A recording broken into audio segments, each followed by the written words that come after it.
Film की शुरुआत होती है जब सिस्टर फर्नांडा जंगल से गधे को लेकर चर्च की तरफ जा रही होती है। जब वो चर्च पहुंचती है तो दूसरी नन जनवेरा से कहती है, मैं ये गधा ढूंढने गई थी क्योंकि ये कल रात भाग गया था। मैंने इसे सारी रात ढूंढा और सुबह जाकर मिला। फिर जनवेरा गुस्से में कहती है, ये गधा हर रोज कैसे भाग जाता है? मैं हमेशा गेट अच्छे से बंद करती हूँ। ये बड़ा अजीब बात है। उसी वक्त चर्च का माली वहाँ से गुजरते हुए हंसकर कहता है, गुड मॉर्निंग। लेकिन नन उसकी बात का जवाब देने की बजाय उसे डांटने लगती है और गुस्से में आ जाती है, क्योंकि ये चर्च में कोई भी ऐसा मर्द नहीं था जो उनकी अंदरूनी ख्वाहिशों को पूरा कर सके। इसलिए नन हमेशा बूढ़े माली को देखकर चिढ़ जाते थे। इसके बाद दिखाया जाता है कि सारी नन चर्च में इकट्ठा होकर प्रार्थना कर रही होती है। जब प्रार्थना खत्म हो जाती है तो मुख्य नन मारिया फर्नांडा से पूछती है, तुम कल रात कहाँ थी? फर्नांडा कहती है, गधा फिर से भाग गया था और मैंने पूरी रात उसे पकड़ने में बिता दी। फर्नांडा की बात सुनकर सिस्टर मारिया चुप रहती है, पर समझ जाती है गधा क्यों जंगल में जाती है। बाद में हमें पता चलेगा कि ये गधा बार बार क्यों भाग जाता है। फिर हम सिस्टर अलेक्जेंड्रा को देखते हैं जो अपने कमरे में बैठी है। वो परेशान है और अपने कपड़ों को इधर उधर फैला रही है। वो अंदर से बहुत दुखी है क्योंकि दिल से अलेक्जेंड्रा चर्च में नहीं रहना चाहती। वो बाहर जाकर अपनी जिंदगी अपने तरीके से जीने के सपने देखती है। इस बीच सिस्टर जनवेरा हेड नन सिस्टर मारिया के साथ होती है और दोनों बात कर रही होती है। जनवेरा एक किताब के पन्ने पलट रही होती है जब उसे एक तस्वीर मिलती है जिसमें कुछ जादू टोने के रीति रिवाज दिखाए गए हैं। वो उसे थोड़ी देर देखती है, कुछ पढ़ती है, लेकिन फिर उसे जल्दी से बंद करके आगे बढ़ जाती है। कुछ समय बाद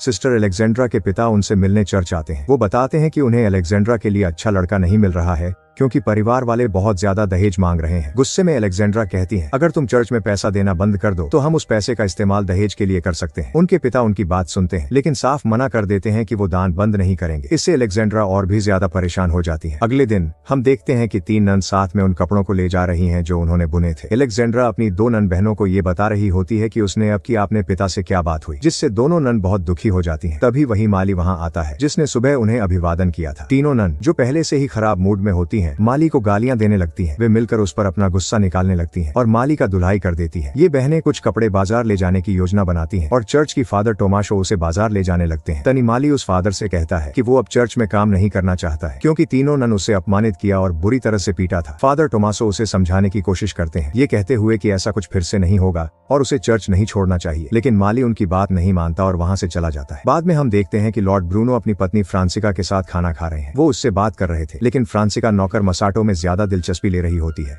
और मसाटो भी उसे देख रहा होता है। थोड़ी देर बाद हम देखते हैं कि मसाटो और फ्रांसिका एक दूसरे के करीब आ जाते हैं। इसके बाद दोनों थोड़ी लिपटने लगते हैं। अचानक लॉर्ड ब्रूनो अंधेरे कमरे में आ जाते हैं और मसाटो जल्दी से अंधेरे का फायदा उठाकर खिड़की से भाग जाता है। उसके बाद हम देखते हैं कि मसाटो काम कर रहा होता है। तभी फ्रांसिका उसके पास आती है क्योंकि वो फिर से उसके साथ नजदीकी बढ़ाना चाहती है, लेकिन इस बार मसाटो मना करने लगता है। हालांकि फ्रांसिका हार नहीं मानती और फिर से उसके साथ जबरदस्ती करने लगती है। तभी लॉर्ड ब्रूनो उन्हें एक साथ देख लेते हैं। जैसे ही मसाटो लॉर्ड ब्रूनो को देखता है वो जल्दी से भाग जाता है, पर सैनिकों को उसे पकड़ने के लिए उसके पीछे भेजा जाता है। लेकिन थोड़ी देर बाद सैनिक थक जाते हैं और मसाटो को पकड़ नहीं पाते। इसी बीच फादर टोमासो शराब के नशे में होते हैं और उनकी गाड़ी नदी में गिर गई होती है। उनके कपड़े पानी में तैर रहे होते हैं। मसाटो वहाँ से गुजरता है और फादर टोमासो की मदद करता है, उन्हें उस मुश्किल हालात से बाहर निकालता है। फादर टोमासो मसाटो का शुक्रिया अदा करते हैं और कहते हैं कि वो किसी तरह से उसका कर्ज चुकाना चाहते हैं। मसाटो जवाब देता है कि उसे एक ऐसी नौकरी चाहिए जिसमें रहने की जगह और खाने को खाना मिल सके। फादर टोमासो उसे चर्च आने के लिए कहते हैं। चर्च जाते वक्त फादर टोमासो मसाटो को सलाह देते हैं कि चर्च पहुंचने पर उसे बहरा और गूंगा होने का नाटक करना पड़ेगा और वो उसे चेतावनी देते हैं कि अगर उसने ऐसा नहीं किया तो उसकी हाल भी उस माली जैसा हो सकता है। नन उसे बुरी तरह से मार सकती है। अगले दिन वो दोनों चर्च जाते हैं जहाँ मसाटो फादर टोमासो की सलाह मानकर नैनो से बचने के लिए बहरा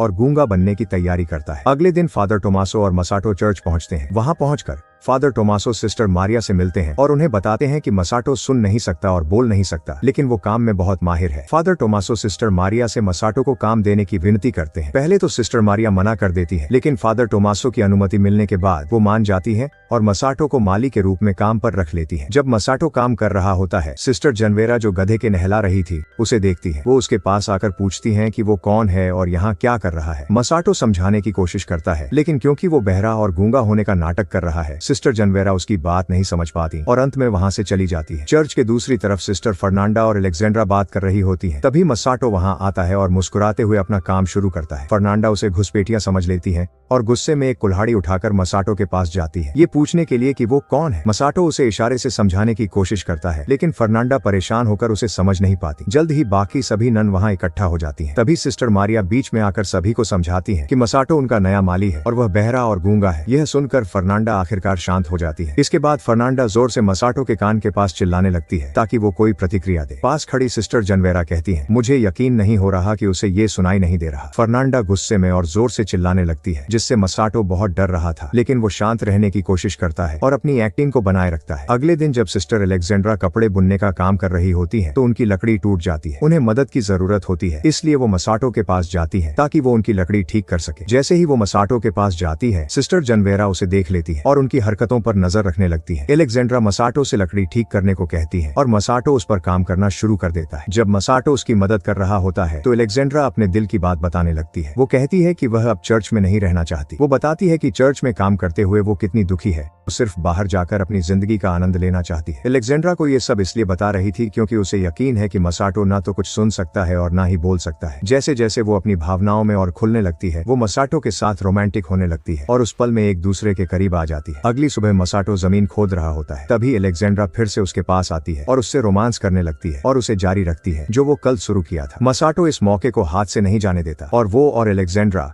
एक दूसरे के करीब आ जाते हैं। तभी चर्च की घंटी बजती है और अलेक्जेंड्रा जल्दी से वहां से निकलकर रास्ते में खुद को ठीक करते हुए प्रार्थना के लिए जाती है। चर्च में फर्नांडा अलेक्जेंड्रा के दुपट्टे और हाथों पर लगी मिट्टी को नोटिस करती है। अलेक्जेंड्रा बेहद खुश नजर आती है और हल्के फुल्के अंदाज में कहती है कि कल रात मजेदार थी। शक करते हुए फर्नांडा उससे पूछती है, तुम कर क्या रही थी और तुम्हारे कपड़े इतने गंदे कैसे हो गए? अलेक्जेंड्रा जल्दी से जवाब देती है कि वो बगीचे के लिए एक गड्ढा खोदने में की मदद कर रही थी, लेकिन फर्नांडा और जनवेरा को उस पर यकीन नहीं होता। उन्हें पता है कि अलेक्जेंड्रा ने कोई काम नहीं किया और अब वह अचानक अपने गंदे कपड़े धोने के लिए वहां आई है। फर्नांडा को उस पर और भी शक होने लगता है। अगले दिन हम देखते हैं कि फर्नांडा और मार्था जंगल में जा रही हैं, कुछ खास जड़ी बूटियां ढूंढने के लिए। वहां वे मेलाडोना नामक एक तरल पदार्थ बनाता है जो पत्तियों से तैयार किया जाता है। ये खास तरल पदार्थ पुरुषों को आकर्षित करने के लिए इस्तेमाल किया जाता है। मार्था फर्नांडा की आंखों में मेलाडोना की 2 बूंदें डालती है और फिर उसकी उंगली पर एक छोटा सा कट लगाकर उसके गालों पर खून मल देती है ताकि उसकी खूबसूरती और निखर जाए। इस दौरान जनवेरा दूर से छुपकर उन्हें देख रही होती है। इसके बाद फर्नांडा और मार्था मसाटो के कमरे की तरफ जाती है और फर्नांडा एक चाकू लेकर उसे डराने की कोशिश करती है। दोनों नन मसाटो को बहकाना शुरू कर देती हैं और धीरे धीरे मसाटो उनके जाल में फंस जाता है। तीनों एक दूसरे के करीब आ जाते हैं। जब काम खत्म होता है, फर्नांडा और मार्था मसाटो के कमरे से बाहर निकलती है। बाहर उनकी मुलाकात जनवेरा से होती है जो तुरंत पूछती है, तुम लोग वहाँ अंदर क्या कर रही थी? फर्नांडा कोई जवाब नहीं देती, जिससे जनवेरा को लगता है कि उसे नजरअंदाज किया जा रहा है। वो पूछती है कि क्या उसे अनदेखा किया जा रहा है। जनवेरा समझ जाती है कि यहाँ कुछ गड़बड़ है। रात में मसाटो फादर के साथ पी रहा था। वो कहता है कि वो यहाँ काम करके बहुत खुश है। उसे ननों से जो प्यार मिल रहा है वो उसे पसंद आ रहा है और उसने बिना कुछ पूछे ही उनकी कमजोरियों को पहचान लिया है। ये गुप्त ताकत उसे चर्च में ही रहने के लिए प्रेरित करती है। मसाटो खुश था क्योंकि उसे वही मिल रहा था जो वह चाहता था। अगली सुबह चर्च में हेड फादर का दौरा होता है। फादर टोमासो और सिस्टर मारिया उन्हें चर्च के चारों ओर घुमा रहे होते हैं। इस बीच मसाटो चुपके से सिस्टर अलेक्जेंड्रा के कमरे में घुस जाता है। वे एक दूसरे के करीब आने ही वाले होते हैं कि अचानक एक बूढ़ी नन अंदर आ जाती है। मसाटो घबरा जाता है और बेड के नीचे घुस जाता है। अलेक्जेंड्रा हैरान हो जाती है और तुरंत कपड़े ठीक करके बूढ़ी नन के पास जाकर बैठ जाती है और उनकी मदद करने लगती है, जबकि मसाटो बिस्तर के नीचे छिपा हुआ था। क्योंकि बूढ़ी नन ठीक से देख नहीं सकती, उसे कुछ समझ में नहीं आता कि क्या हो रहा है। मसाटो खिड़की से भागने की सोचते हैं, लेकिन जैसे ही वो भागने वाला होता है, सिस्टर मारिया और हेड फादर कमरे में आ जाते हैं। मसाटो फिर से बिस्तर के नीचे छिप जाता है और उनके जाने का इंतजार करने लगता है। जैसे ही रास्ता साफ हो जाता है, वो तेजी से खिड़की से भाग निकलता है। अगले दिन जनवेरा मसाटो को आराम करते हुए देखती है और उसे देखकर मन में कुछ कुछ होने लगती है। उसे अपनी तरफ आकर्षित करने की चाह में जनवेरा भी अपना मेलाडोना बनाने का फैसला करती है। जनवेरा मेलाडोना अपनी आंखों में डालने के बजाय पी लेती है, जिससे उसे चक्कर आने लगते हैं और उसका बर्ताव अजीब हो जाता है। इसी दौरान अलेक्जेंड्रा मसाटो के कमरे में जाती है क्योंकि उसे पता चल चुकी थी कि वो बोल सकता है। वो पूछती है, उसने बहरे और गूंगे होने का झूठ क्यों बोला? जैसे ही वे बात कर रहे होते हैं, वे जनवेरा के आने की आवाज सुनते हैं और अलेक्जेंड्रा जल्दी से एक कोने में छिप जाती है। मसाटो भी शक से बचने के लिए सो जाने का नाटक करने लगता है। दूसरी तरफ जनवेरा, जो मेलाडोना के असर से चकराई हुई है, लड़खड़ाते हुए मसाटो के कमरे में आ जाती है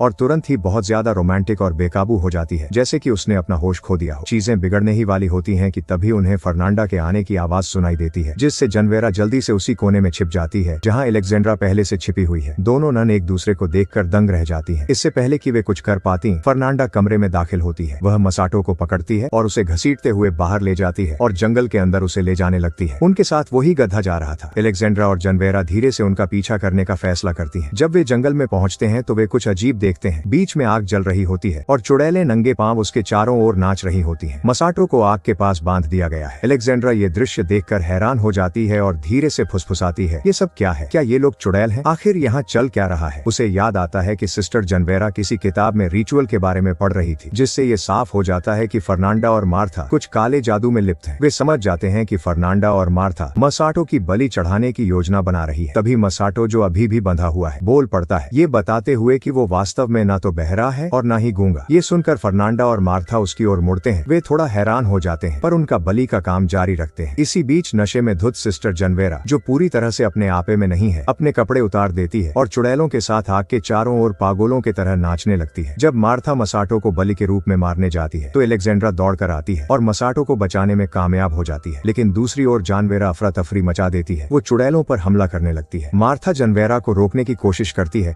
लेकिन जनवेरा उसे छड़ी से मारती है, जिससे मार्था बेहोश हो जाती है। फिर जानवेरा जल्दी से चर्च की ओर भागती है और फादर के पास जाती है। वो फर्नांडा पर काला जादू करने का आरोप लगाती है। जल्द ही फर्नांडा, अलेक्जेंड्रा और मसाटो भी वहां पहुंचते हैं। फिर जनवेरा उन पर मसाटो के साथ संबंध बनाने के बारे में भी बताती है। अलेक्जेंड्रा हैरान होकर इन आरोपों को नकार देती है और कहती है कि ये सब झूठ है। उल्टा जनवेरा सिर्फ मसाटो को अपने लिए चाहती है। ये सुनकर फादर टोमासो को बुलाया जाता है, लेकिन सब लोग चौंक जाते हैं जब फादर टोमासो खुद सिस्टर मारिया के कमरे से निकलता है। इससे मामला और बिगड़ जाता है और अधिक शक पैदा होता है। हेड फादर कहता है, तुम लोगों ने चर्च को रेड लाइट एरिया बना दिए हो। अगले दिन हेड फादर ने सभी को सजा देने का फैसला किया। वो फादर टोमासो को एक अन्य चर्च भेज देते हैं जहां केवल पुरुष ही हैं और मसाटो को वापस लॉर्ड ब्रूनो के पास भेजा जाता है, जो तुरंत उसे जेल में बंद कर देता है। इसके बाद तीनों नन फर्नांडा, अलेक्जेंड्रा और जनवेरा एक साथ मिलती हैं और एक दूसरे से माफी मांगती हैं। बातचीत के दौरान जनवेरा फर्नांडा की ओर देखती है और पूछती है, क्या तुम सच में एक जादूगरनी हो? फर्नांडा बिना झिझके जवाब देती है, हाँ। जनवेरा मुस्कुराते हुए कहती है, तो फिर मैं तुम्हें जादूगरनी बुला सकती हूँ। फर्नांडा मुस्कुराती है, पर उन्हें मसाटो की चिंता हो रही थी, जो अभी भी जेल में है। इसी बीच हम देखते हैं कि मसाटो कैद में है। तभी लॉर्ड ब्रूनो वहाँ आते हैं। वो मसाटो को बताता है कि उसने अपनी पत्नी को कुत्तों और सुअरों के साथ बांध दिया है और उसे दर्दनाक मौत देने की योजना बना रहा है। फिर लॉर्ड ब्रूनो मसाटो को धमकी देता है कि वो उसे और भी बुरा सजा देगा और यहाँ छोड़कर चला जाता है। कुछ समय बाद एक पक्षी जेल में घुस जाता है, लेकिन ये पता चलता है कि तीनों नन्स ने पहरेदारों के ध्यान भटकाने के लिए पक्षी को भेजा है। जैसे ही पहरेदार पक्षी भगाने चले जाते हैं तो तीनों नन छिपके से जेल में घुस जाती हैं और मसाटो को बाहर निकाल लेता है और पहरेदारों को चकमा देने के लिए मसाटो के जगह एक कपड़े का पुतला रख देती है और पहरेदारों को ये सोचने पर मजबूर कर देती है कि ये मसाटो है। फिर वे चारों जंगल की ओर भागते हैं। वे अपनी भागने की खुशी से उत्साहित थे। इसी बीच सिस्टर मारिया गधे को लेकर फादर टोमासो से मिलने आती है, लेकिन जल्द ही उन्हें कुछ आवाजें सुनाई देती हैं और वे छिप जाते हैं। फर्नांडा गधे को देखती है और सोचती है कि ये वहाँ कैसे आया, लेकिन जनवेरा जोर देती है कि उन्हें जल्दी निकलना चाहिए। जैसे ही वे जाने वाले होते हैं, मारिया और टोमासो समझते हैं कि भागने वाला लोग और कोई नहीं बल्कि तीनों नन और मसाटो हैं। मारिया और टोमासो एक दूसरे को पप्पी देते हैं